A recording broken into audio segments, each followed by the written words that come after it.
శ్రీమాత్రే నమః. జై లలితాంబికాయి నమో నమః. అమ్మదయతో అందరూ బాగుండాలి, అందులో మనం ఉండాలండి. మన బంగారు లలితమ్మ గురించి ఇవాళ 90వ శ్లోకంలో ఏం వివరిస్తున్నారో మనందరం చక్కగా తెలుసుకుందాం. శక్తిశ్చేతనా రూపా జడశక్తిర్జడాత్మికా గాయత్రీ వ్యాహృతి సంధ్యా ద్విజ బృంద నిషేవిత. మన లలితమ్మ ఒక జ్ఞాన ప్రకాశవంతమైన జ్ఞాన జ్యోతి అండి. అమ్మవారు పూర్తి జ్ఞానము, ఈ ప్రపంచంలో ఉన్న మొత్తము జ్ఞానము, తేజో, వెలుగు అంతా ఒక చోట ఉంచితే లలితమ్మ వారు ఒక అగ్నికాంతి వెలుగు రూపము అన్నమాట. అమ్మవారికి ఇలా చిన్నపిల్లల పుట్టి అలాగా ఏళ్ళు పెరిగి అలా ఏం లేదండి. అమ్మవారు ఉద్భవించిందే ఒక చితిలోంచి, అంటే ఒక యాగంలోంచి, ఒక అగ్నిలోంచి, బంగారు ఛాయలోంచి పుట్టారనమాట. అందుకనే అమ్మని చిత్ శక్తి అంటే ఆ చితి అనేది చాలా శక్తివంతమైన, కాంతివంతమైన రూపము అని ఈ నామము సంకేతిస్తుంది. లలితమ్మని చేతనా రూప అని పిలుస్తారు. ఇక్కడ చేతనా రూప అంటే చైతన్య స్వరూపిణి, అంటే కాంతి, అతి కాంతి జ్ఞాన జ్యోతి అని. అంటే ఈ రెండు నామాలు దాదాపుగా ఒకలాగే ఉంటాయి. అమ్మవారు జ్ఞాన జ్యోతి, భక్తుల్లో ఉండే అంధకారాన్ని, కష్టాలని తొలగించే కరుణామయి అన్నమాట. ఒక కాంతి జ్యోతిలాగా మా అమ్మ నవ్వితే చాలండి, అమ్మ పళ్ళ నుంచి వచ్చే వెలుగు ఆ భక్తుల మీద పెడితే వాళ్ళ జీవితం మారిపోతుంది అని ఈ రెండు నామాలు సంకేతిస్తున్నాయి. ఈ ప్రపంచంలో ప్రతి వస్తువు, ఉదాహరణకి మన ఇంట్లో ఉండే కుర్చీలు కానీ లేదంటే బల్లలు, టేబుల్స్ మీద మనం భోజనం చేస్తాము. ప్రతి వస్తువుకి కూడా కొంత రకమైన శక్తి ఉంటుంది అండి. అంటే దానికి కూడా కొంచెం ఒక జ్ఞానము, అంటే మన మనుష్యుల్లో అధికమైన జ్ఞానం ఉంటుంది. మొక్కల్లో కావాల్సిన కొంచెం జ్ఞానము, అంటే కాన్షియస్నెస్ అంటారు కదా, మొక్కలకి కొంచెం కాన్షియస్నెస్ ఉంటుంది. అలాగే మనం వాడే వస్తువుల్లో కూడా ఎంతో శాతము, అంటే ఈ కాన్షియస్నెస్ అనేది ప్రతి వస్తువులోని కొంచెం ఎక్కువ తక్కువ ఉంటుంది, కానీ ప్రతి వస్తువు లోపల ఒక చిన్న శక్తి ఉంటుందండి. అప్పుడే ఆ వస్తువుని మన మనుషులందరూ కూడా ఉపయోగించుకుంటూ ఉంటారనమాట. ఈ జడ శక్తి అంటే, జడ అంటే చాలా దృఢమైన శక్తి అన్నమాట. అంటే లలితమ్మ వారు ప్రతి వస్తువులోని, ప్రతి ప్రాణిలోని, అంటే ఇప్పుడు మనము పశువులు, ఆవులు, గోవులు లేదంటే ఏదైనా ఒక రకమైన జీవజంతువుల్ని చూసుకుంటే వాటిలో కూడా ఒక రకమైన కాన్షియస్నెస్ ఉంటుంది. అంటే మనుష్యుల్లో అన్నింటికన్నా ఎక్కువ శాతము ఈ కాన్షియస్నెస్ ఉంటుంది. ఇంకా దేవతలు అయితే చెప్పక్కర్లేదండి, వాళ్ళకున్న జ్ఞానము మనకన్నా కూడా చాలా ఎక్కువ రెట్లు ఉంటుంది. వాళ్ళ ఆలోచన, వాళ్ళ జ్ఞానము అంతా మనుషులకి తక్కువ ఉంటుంది, పశువులకి ఇంకా మనుష్యుల కన్నా తక్కువ ఉంటుంది. అలాగే మనం రోజు వాడే వస్తువుల్లో కూడా ఏదో ఒక శాతము చిన్న శక్తి ఉంటుందండి. ఆ శక్తి ఎవరో కాదండి, సాక్షాత్తు లలితా త్రిపుర సుందరి వల్లనే. ఇప్పుడు పెద్ద పెద్ద కొండలు ఉన్నాయనుకోండి, అవి కొన్ని సంవత్సరాలు పోయాక తరిగిపోతాయి, అంటే చిన్నవి అయిపోతాయి అంటారు కదా. అలాగే పెద్ద చెరువులు ఉన్నాయి, నిండు చెరువులు, చాలా మంచి స్వచ్ఛమైన నీళ్లు అవి ఉంటాయి. కొన్ని రోజులు పోతే ఆ చెరువులు ఎండిపోయాయి అంటారు. అంటే ఎప్పుడైతే ఆ చెరువులోని మంచి నీళ్లు అవి ఉన్నాయంటే ఆ చెరువులోని ఒక శక్తి ద్వారా ఆ చెరువు అంత ఆరోగ్యకరంగా ఉంది. ఎప్పుడైతే ఆ శక్తి తరిగిపోతూ ఉంటుందో ఆ చెరువు ఎండిపోతున్నట్టు. అలాగే మొక్కలు ఉంటాయి, పెద్ద పెద్ద వృక్షాలు, ఆరోగ్యకరమైన పళ్ళు, పువ్వులు అన్నీ ఇస్తూ ఉంటాయి. వాటి వయసు మళ్ళీపోయిన తర్వాత అవి కూడా పాపం నిద్రిస్తాయి, నిద్రలోకి వెళ్ళిపోతాయి. అంటే వాటిలో ఉన్న జడ శక్తి అంటే ఒక స్ట్రాంగ్ పవర్ అన్నమాట. అది ఎలా సాధ్యము? ప్రతి వస్తువులోని లలితా త్రిపుర సుందరి ప్రతి వస్తువులోని ఆ వస్తువుకి తగిన శాతంలో అమ్మవారు శక్తి స్వరూపిణిలా ఉంటారు అని ఈ రెండు నామాలు సంకేతిస్తాయి. బంగారు లలితమ్మని గాయత్రి అని పిలుస్తారు. అంటే ఇక్కడ సాక్షాత్తు అమ్మవారు గాయత్రీదేవి స్వరూపము. గాయత్రీదేవి మంత్రం కింద ఈ నామం సంకేతిస్తుంది. వ్యాహృతి, గాయత్రీదేవి మంత్రము ఎన్నో బీజాక్షరాలతో చేయబడిందండి. మనం చక్కగా చదువుకుంటూ ఉంటాము. ప్రతి బీజాక్షరంలో కూడా అమ్మవారు నివసించి ఉన్నారు అని ఈ నామం సంకేతిస్తుంది.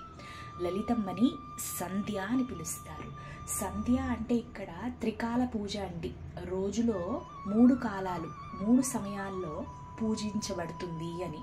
అంటే ఉదాహరణకి ఇప్పుడు మన కంచి స్వామివారు ఉన్నారండి, ఆయన త్రికాల పూజ ప్రతిరోజు కూడా అమ్మవారి పీఠానికి శివయ్యకి చేస్తారు. అంటే త్రికాల పూజ అంటే మొదటి పూజ ఎప్పుడు చేస్తారు? తెల్లవారుజామున సూర్యోదయం అవ్వకుండా ఆ సమయంలో మొదటి పూజ జరుగుతుంది.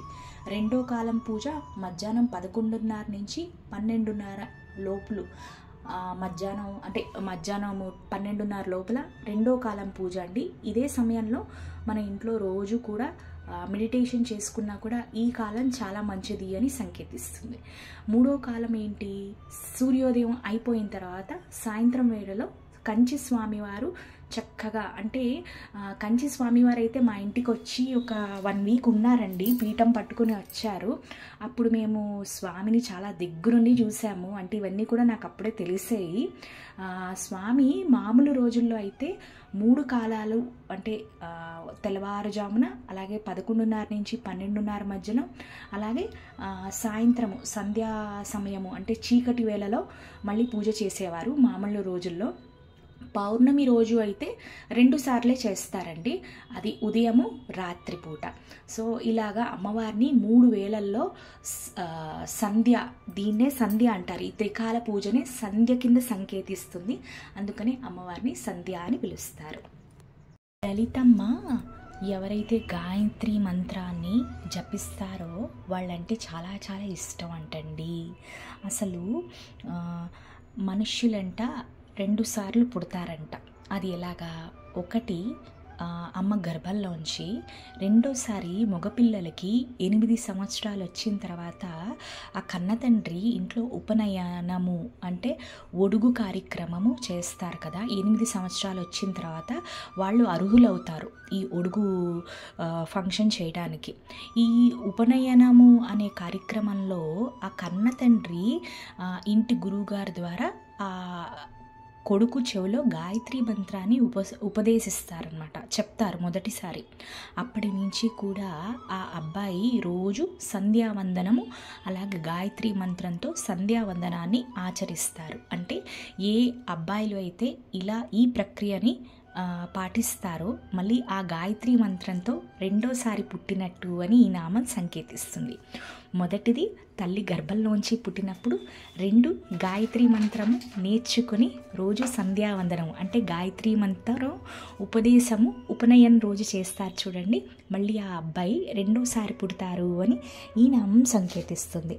అంటే అమ్మవారు చక్కగా ఎవరైతే ఇలా చేస్తారో వాళ్ళ వెన్నంటనే, అంటే అమ్మకి ఈ పద్ధతులన్నీ నచ్చుతాయి అని ఈ నామం సంకేతిస్తుంది.